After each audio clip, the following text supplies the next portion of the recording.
उम्मीद है आप लोग खैरियत से होंगे।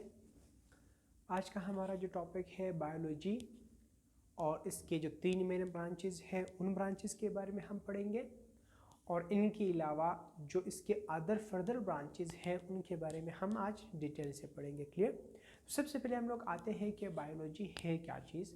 The branch of science in which we study about the living organism, in which we study about the life of a living organism. Clear? So the word biology has been derived from the two Latin words bios and logos. Bio means life, and logy means study, life study. So the branch of science in which we study about the life of living organism, that is called biology. अब biology के 3 main branches हैं, कौन कौन से? Zoology, botany and microbiology. Clear? So zoology, the word zoology has been derived from 2 words। Zoo means animals, जैसे हम लोग कहते हैं ना जू, चिड़ियाघर में बहुत सारे अक़साम के जानवर होते हैं, तो इस वजह से उसको जू कहते हैं क्योंकि एक लैटिन वर्ड जिनका मतलब क्या है? एनिमल्स है। Clear? So zoology the branch of biology in which we study about the animals of living organism, that is called zoology, and the scientific study of animals, these are called zoology. Clear? And botany, the scientific study of plants is called botany. अब अगर हम लोग animals के बारे में पढ़ेंगे तो वो जोलॉजी होगा, और अगर प्लांट्स के बारे में पढ़ेंगे तो वो क्या होगा? बॉटनी होगा। Clear? And microbiology, micro means small, microbes, bio means life, and logy means study. So the scientific study of the microorganism is called microbiology. Clear? जब भी हम लोग जो माइक्रोब्स होंगे, वायरसेस, बैक्टीरिया और इन चीज़ों के बारे में जब हम लोग पढ़ेंगे तो वो किस ब्रांच में होगा? माइक्रोबायोलॉजी में होगा। क्लियर? ये 3 जो मेन ब्रांचेस हैं वो हमारे पास, हमने पहले भी वीडियो बना लिया है, उसमें हम लोगों ने डिटेल से पढ़ लिया था। आज का हमारा जो मेन मकसद है वो उसके जो फर्दर ब्रांचेस हैं उनके बारे में पढ़ना। तो आज हम लोग पढ़ेंगे जो बायोलॉजी के फर्दर जो मेन ब्रांचेस हैं उनके बारे में पढ़ेंगे। तो फर्स्ट ऑफ ऑल हमारे पास क्या है? मार्फोलॉजी। क्लियर? मार्फोलॉजी जो है ना, यहाँ पे 2 अल्फाजों से निकला है। Morpho, the word morpho means structure and logy means study. किसी भी लिविंग ऑर्गेनिज्म के स्ट्रक्चर के बारे में पढ़ना क्या कहलाता है? मार्फोलॉजी कहलाता है।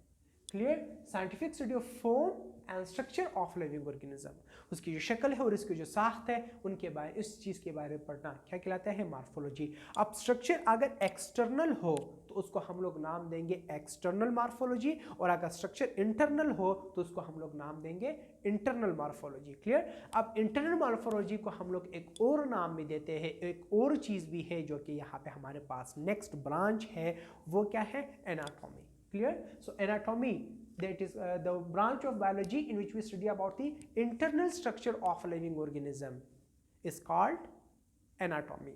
Clear? And third one is physiology. Physio means physical, different parts of living organism. Clear? अब लिविंग ऑर्गेनिज्म है, उसके जो डिफरेंट पार्ट्स है उन डिफरेंट पार्ट्स के बारे में पढ़ना, उसका फंक्शन के बारे में पढ़ना एंड उसके स्ट्रक्चर के बारे में पढ़ना क्या कहलाता है? फिजियोलॉजी कहलाता है। So the branch of biology in which we study about the different parts of living organism. अब डिफरेंट पार्ट्स में उसका स्ट्रक्चर भी आता है एंड उसका फंक्शन भी आता है कि उसके पार्ट्स का स्ट्रक्चर क्या है, मतलब उसका साख्त किस तरीके से बनी हुई है, और इसका क्या है जो फंक्शन है वो क्या है। मतलब फॉर एग्जाम्पल हाथ है, हाथ का स्ट्रक्चर क्या है, किस तरीके से, एंड इसका फंक्शन क्या है, काम क्या करता है। क्लियर? इस चीज़ को पढ़ना क्या कहलाता है? फिजियोलॉजी कहलाता है। नेक्स्ट हमारे क्या है? एम्ब्रियोलॉजी। एम्ब्रियो क्या है? What is embryo? जब भी हमारे पास एक न्यूली बोर्न बेबी आता है, ठीक है, या जब भी हमारे पास जो मेल एंड फीमेल वो है स्पर्म्स है, ठीक है, वो जो फर्टिलाइज होने लगते हैं, तो वो जब कोई बेबी बनाता है, कोई फर्टिलाइजेशन करता है, कोई नया ऑफस्प्रिंग पैदा होता है, तो उसका जो फर्स्ट स्टेज है वो क्या है? ज़ायगोट है, and the last stage is the newly born baby. So the stage between the zygote and the newly born baby, that is called embryo. Zygote और न्यूली बोर्न बेबी के दरमियान का जो स्टेज है वो क्या कहलाता है? एम्ब्रियो कहलाता है। और इस एम्ब्रियो के बारे में डिटेल से पढ़ना क्या कहलाता है? एम्ब्रियोलॉजी कहलाता है। Clear? So embryology, the study of development of embryo embryo, कि एम्ब्रियो किस तरीके से डेवलप होता है, एम्ब्रियो किस तरीके से अपना ऑफस्प्रिंग पूरा का पूरा कंप्लीट कर लेता है, किस तरीके से ऑफस्प्रिंग कंप्लीट होके वो बर्थ करता है, किस तरीके से वो बॉर्न हो जाता है। Clear? So that is called embryology. Next हमारे पास क्या है? टेक्सोनोमी। अब टेक्सोनोमी ये जो ब्रांच है, ये भी दो, यहाँ पे दो चीजें हैं। टेक्सो मीन्स क्लासिफिकेशन, टेक्सो means classification, nomi means scientific naming. Clear? So taxonomy, the branch of biology in which we study about the scientific naming and classification of living organism. Clear? Scientific naming, for example, हमारे पास मैं एक आसान सा example देता हूँ। जैसे हमारे पास हम लोग स्कूल में और घरों में भी कॉमन लाइफ में हम लोग उसको बहुत सारे देखते हैं। हमारे पास एक जानवर है जिसको हम लोग फ्रॉग कहते हैं, मेंढक। क्लियर? अब उसको उर्दू में मेंढक कहते हैं, हर ज़बान में उसका अपना नाम है। क्लियर? और इंग्लिश में इसको फ्रॉग कहते हैं। अब ऐसे भी ममालिक हैं जहाँ पे इंग्लिश जो है ना वहाँ पे लोगों को समझ नहीं आती या उर्दू लोगों को समझ नहीं आती, तो उसका एक क्लासिफिकेशन नेम होगा जो ऑल ओवर द वर्ल्ड में सब उसको पहचानेगा। जैसे फॉर एग्जाम्पल क्लासिफिकेशन का नाम क्या है? राना टिग्राना। Clear? So that is called a scientific name. अब तमाम जितने भी लिविंग ऑर्गेनिज्म है, फॉर एग्जाम्पल हम लोग ह्यूमन है, ह्यूमन का होमो सेपियंस है। क्लियर?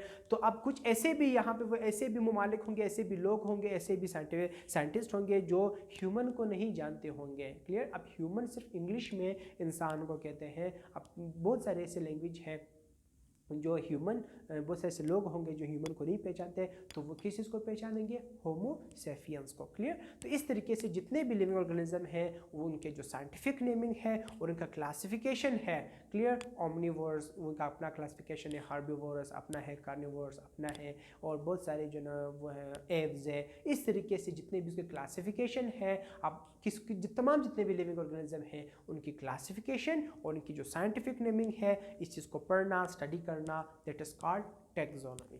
क्लियर? नेक्स्ट हमारे पास क्या है? हिस्टोलॉजी। अब हिस्टोलॉजी यहाँ पे फिर दो लफ्जों से निकला है। Histo mean tissue, logy mean study.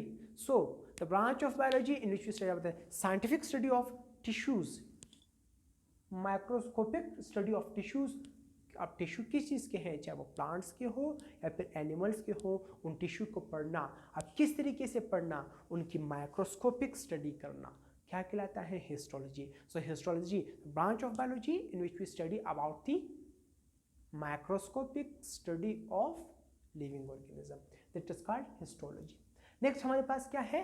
Parasitology, scientific study of parasites, that is called parasitology. Clear? Parasitology means data। अब पैरासाइट क्या है? हमारी पूरी जो ऑल ओवर द वर्ल्ड में जितने भी पैरासाइट्स हैं उन पैरासाइट्स के बारे में पढ़ना। बायोलॉजी का कौन से ब्रांच में पढ़ाया जाएगा? पैरासाइटोलॉजी में। क्लियर? नेक्स्ट हमारे पास क्या है? एंटोमोलॉजी। एंटोमोलॉजी क्या है? ये भी दो अल्फाज से निकला है। Entomo means insects, entomology means study. So the scientific study of insects is called entomology. Clear? तो ये था आज का हमारा जो टॉपिक था, वो किस चीज़ के ऊपर था? बायोलॉजी के जितने ब्रांचेस हैं उनके बारे में। तो इसके बारे में आप लोग को जो भी क्वेश्चन पूछना है, और मैंने पहले भी आप लोगों को बताया है कि आप लोग किसी भी टॉपिक के बारे में आप लोगों ने पढ़ना चाहते हो या आप लोग का कन्फ्यूजन है, आप लोग कमेंट कर सकते हो। मैं उसी टॉपिक के ऊपर एक लेक्चर बनाया करूँगा। क्लियर? तब तक के लिए अल्लाह हाफ़िज़।